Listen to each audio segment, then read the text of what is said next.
Morning, सुप्रभात प्यारे बच्चों।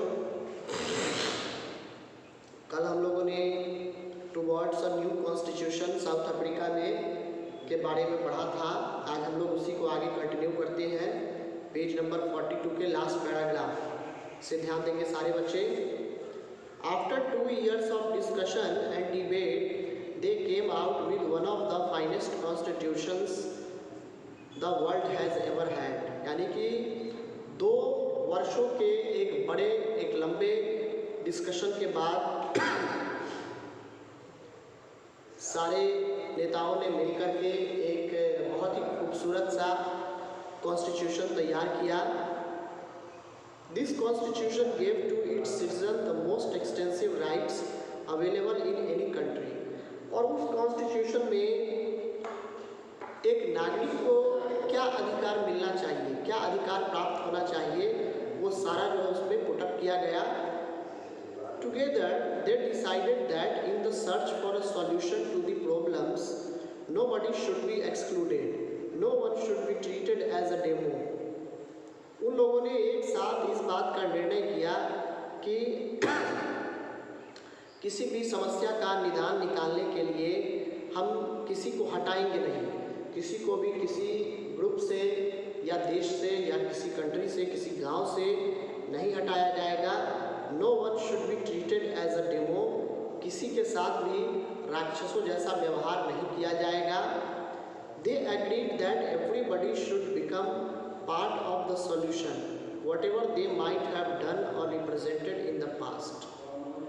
उन लोगों ने एक साथ यह भी निर्णय किया कि जितने भी लोग हैं वो सभी मिलकर के किसी भी समस्या का समाधान निकालेंगे और इससे पास्ट का कोई लेना देना नहीं होगा। पास्ट में किसने कितना जुल्म किया, किस पर किया, इससे कोई फर्क नहीं पड़ेगा। The preamble to the South African constitution, see page 50, sums up this spirit. आप पेज नंबर 50 में देख सकते हैं, साउथ अफ्रीका का प्रीम्बल दिया हुआ है, ठीक है, ये यहाँ पर पढ़ सकते हैं। उसके बाद है next page 43। The South African constitution inspires Democrats all over the world. South Africa का जो कॉन्स्टिट्यूशन है वो डेमोक्रेट्स के लिए पूरे विश्व को निमंत्रित करता है, कहता है कि आप कीजिए।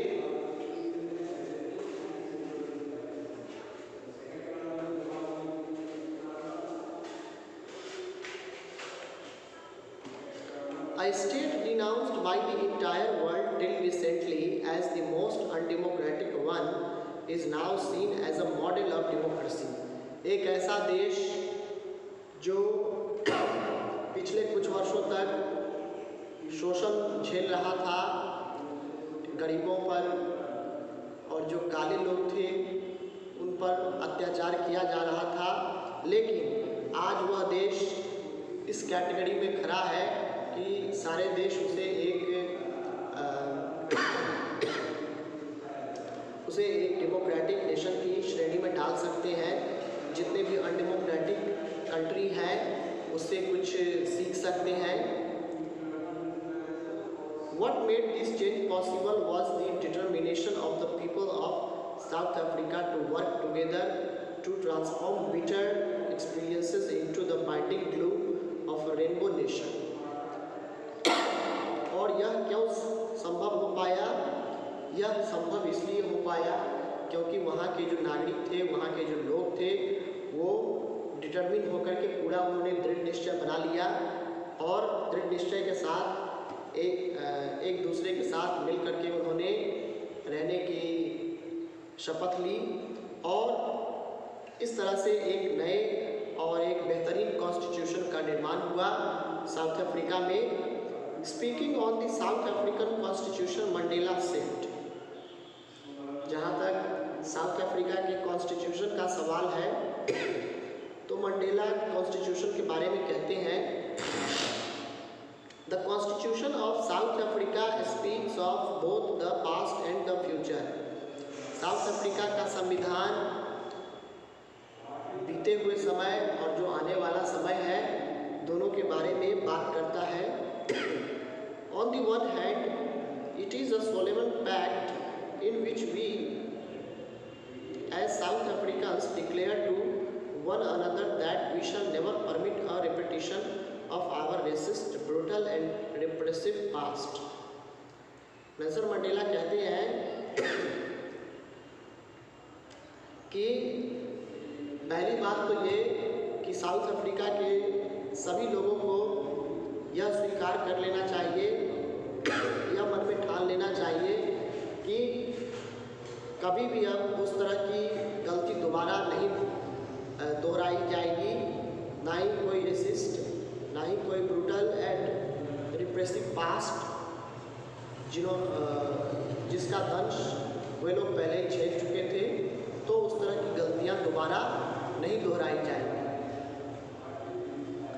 But it is more than that, it is also a charter for the transformation of our country into one which truly shared by all its people. A country which in the fullest sense belongs to all of us, black and white, women and men. यह देश किसी एक व्यक्ति का नहीं, किसी एक race का नहीं, बल्कि यहाँ पर रहने वाले सभी देशवासियों का है। इसमें काले, गोरे, स्त्री, पुरुष, इनके बीच कोई भेदभाव न हो। मैं यही देश के लोगों से मांग करता हूँ और आगे मेरा यही सपना है, ठीक है। ये सारी बातें नेल्सन मंडेला अपने स्पीच में कहते हैं।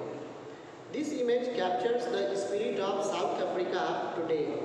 यह पिक्चर जो आप देख रहे हैं, इसमें साउथ अफ्रीका का स्पिरिट दिया हुआ है। किस तरीके से सब आपस में मिल करके काम कर रहे हैं, देख सकते हैं आप इस तस्वीर में। Page number 43। South Africans call themselves a rainbow nation. Can you guess why? South Africa अपने आप को रेनबो नेशंस कहता है। क्या बता सकते हैं क्यों? Does the story of South African struggle for freedom remind you of the Indian national movement? South Africa की इस कहानी से क्या आपको भारत की कोई कहानी याद आती है? जब भारत नेशनल मूवमेंट में था, इंडिया में नेशनल मूवमेंट चल रहा था, तो उसके बारे में आप याद कर सकते हैं इस घटना से। Make a list of similarities and dissimilarities between the two on the following points.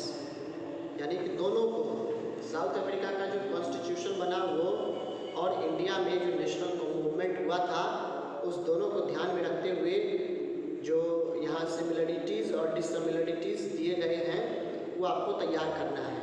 यहाँ कुछ पॉइंट्स हैं।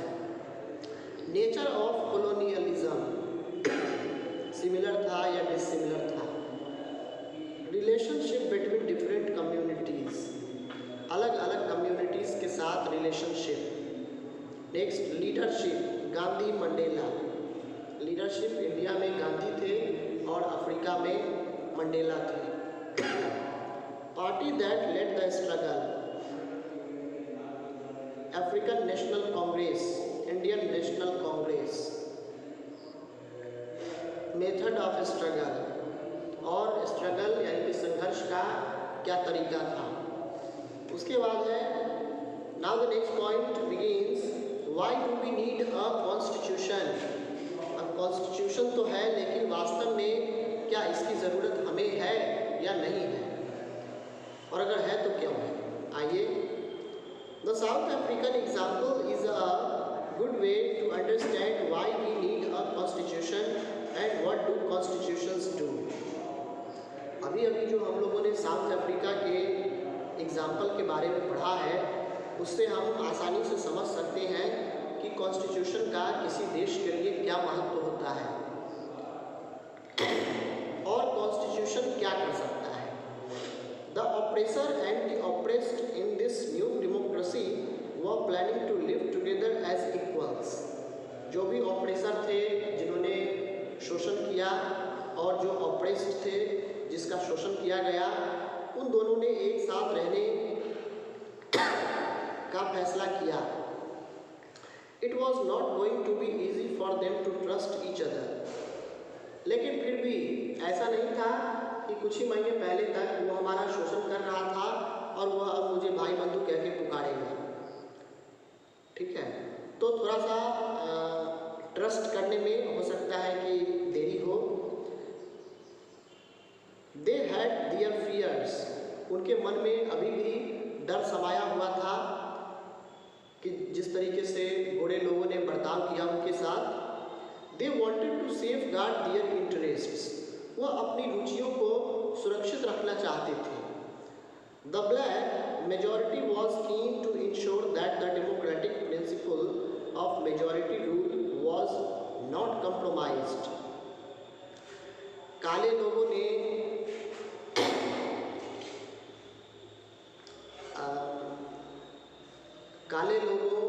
लोग जिनकी जनसंख्या ज़्यादा थी, जो मेजॉरिटी में थे, वो पूरी तरह से आश्वस्त थे कि हम डेमोक्रेटिक प्रिंसिपल के आधार पर चलेंगे और मेजॉरिटी रूल, हमारी जनसंख्या ज़्यादा है तो सरकार भी हमारी ही बननी चाहिए।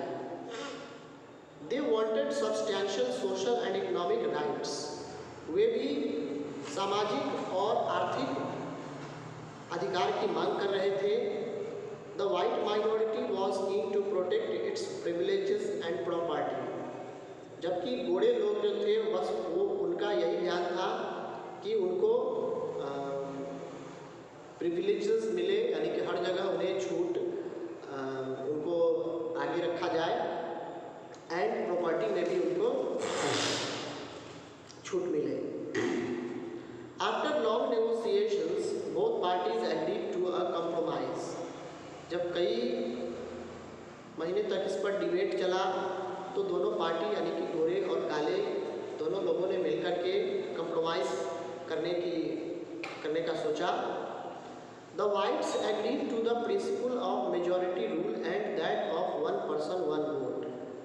जितने भी गोरे लोग थे उन्होंने मेजॉरिटी रूल के प्रिंसिपल को मान लिया, सिद्धांत को मान लिया।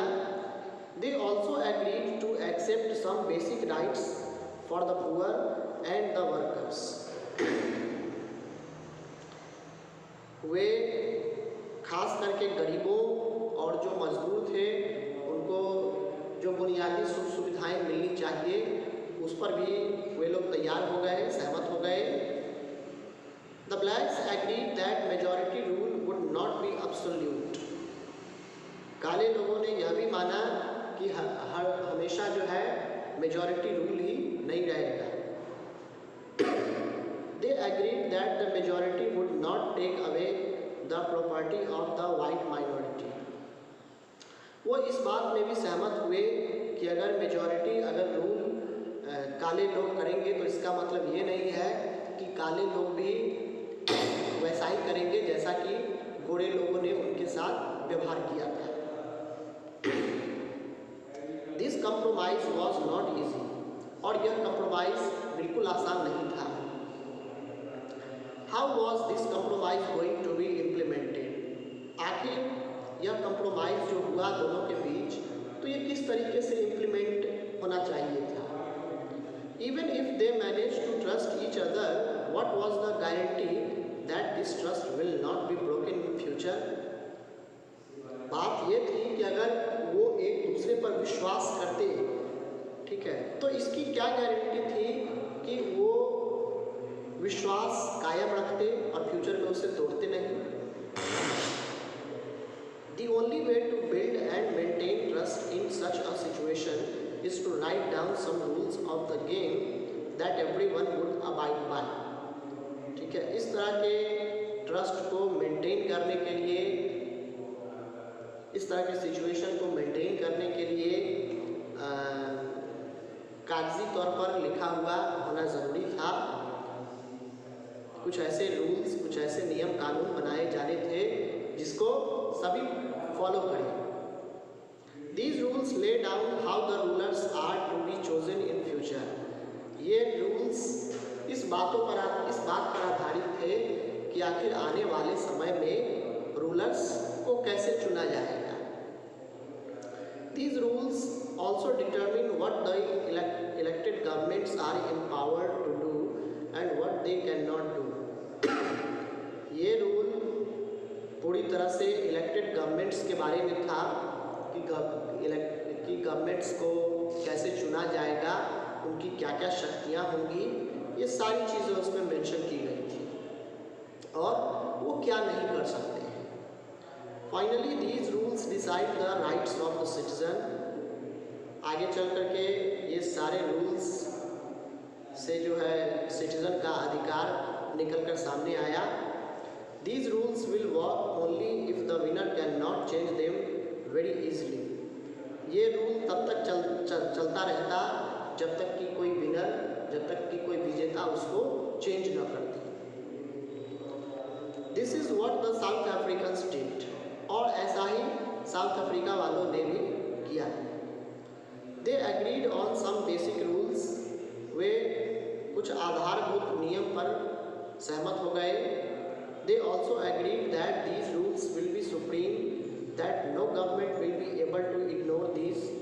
उन लोगों ने इस बात को भी आश्वस्त किया कि ये जितने भी नियम कानून अभी तैयार किए गए हैं ये सभी सबसे ऊपर होगा, ठीक है, सबसे ऊपर सुप्रीम होगा और कोई भी गवर्नमेंट इन रूल्स को, इन नियम को इग्नोर नहीं कर सकता है।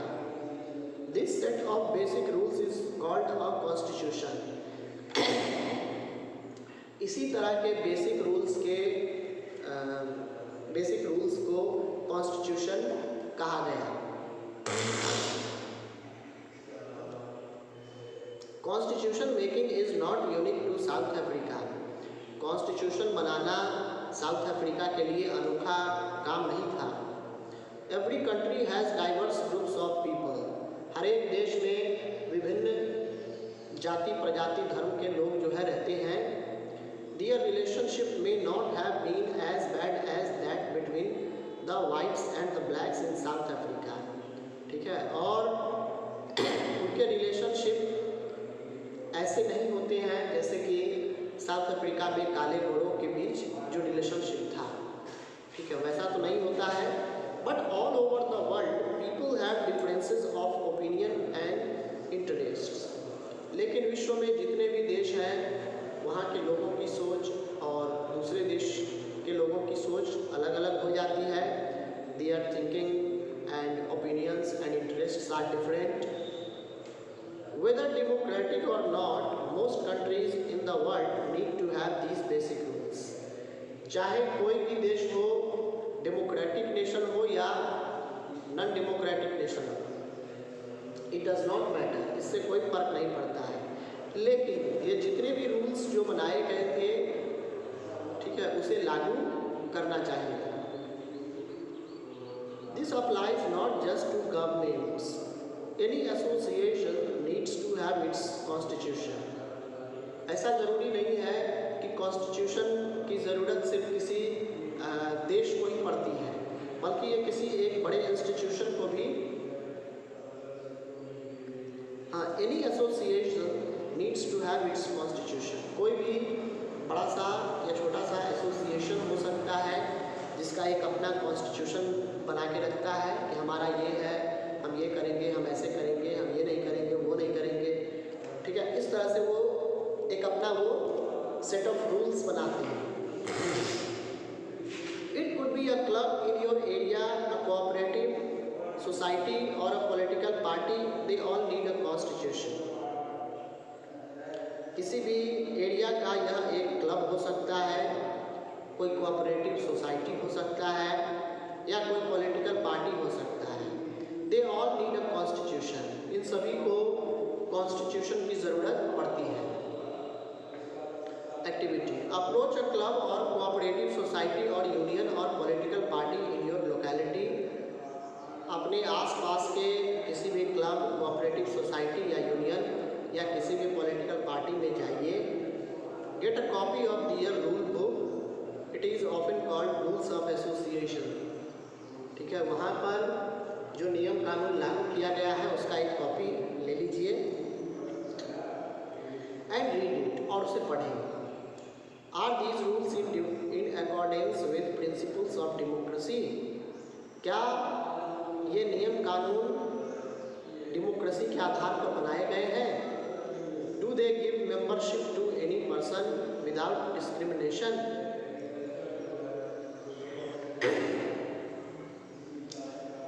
क्या बिना किसी भेदभाव के यह हर एक व्यक्ति को एक मेंबरशिप देता है?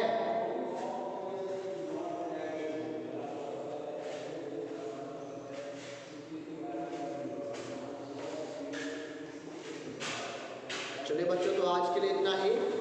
कल हम लोग फिर से इसको आगे कंटिन्यू करेंगे। ठीक है, God bless you, thanks for watching this video, have a good day.